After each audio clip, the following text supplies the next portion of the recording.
বছৰ হ'ল আমাৰ পূৰ্বপুৰুষে কৰি আছে, আমিওতো চলাই আছো। কিন্তু আমাৰ ইয়াতে যদি আমাৰ হিন্দু মানুহ যথেষ্ট কম, তথাপিও আমি মুছলিম মানুহৰ পৰা বিভিন্ন ধৰণৰ সহায় সহানুভূতি আৰু তেখেতে আগভাগ লৈ আমাৰ পূজাটো আমাক চলাই দিয়ে। কোনো অসুবিধা নাই। পূৰ্ণ পৰ্যায়ৰ সহায়ক যেতিয়া আমি সাংস্কৃতিক সন্ধিয়া পাতো, তেখেতসকলে আহে, অডিয়েঞ্চ তেখেতসকল বেছি হয় আৰু পৰিচালনা তেখেতসকলে কৰে।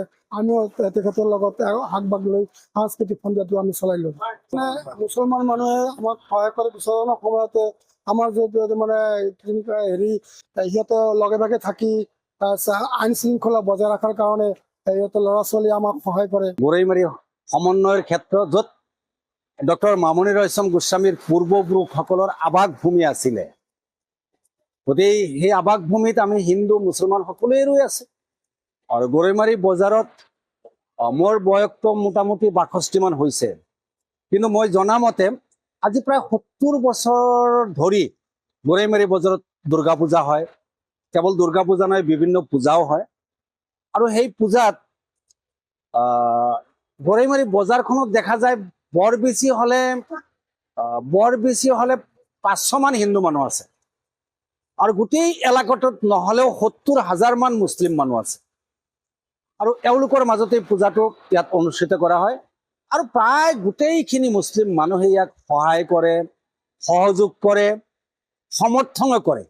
এই কথাটো মানিব লাগিব। ইয়াত অতিথি যিমানবিলাক আহিব এওঁলোকে মাতিছে, মুছলিম অতিথি, হিন্দু অতিথি, হিন্দু মুছলিম বুলি তেওঁলোকে আহ্বান জনোৱা নাই, নিমন্ত্ৰণ জনোৱা নাই, চব অতিথি হিচাপেই মাতিছে।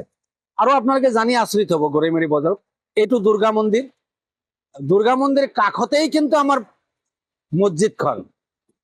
এটা ভাল আমাৰ মাজত বুজাবুজি আছে, মছজিদত আজান দিলে এওঁলোকৰ মাইকৰ চাউণ্ডটো কমাই দিয়ে, ইজনে সিজনক সন্মান জনায়।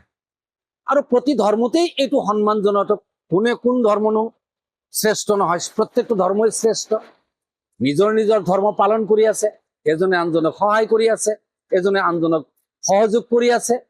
গতিকে গৰৈমাৰী এটা সমন্বয়ৰ ক্ষেত্ৰ বুলি ক'ব লাগিব। মই ইয়াত উল্লেখ কৰি থৈ যাম, 1983 চনৰ যিটো জুই জ্বলিছিলে, সেই জুইটো কিন্তু গৰৈমাৰী বজাৰ, গৰৈমাৰী গাঁৱৰ কলিতা গাঁওখন আমি পহৰা দিছিলো, কোনেও একো কৰিব পৰা নাছিল। গোটেই অসম জ্বলিছিল, গৰৈমাৰী এলেকা কিন্তু জ্বলাই দিব পৰা কাৰো ক্ষমতা হোৱা নাছিল। আমি এনেকুৱা বুজা পৰাত চলিছো।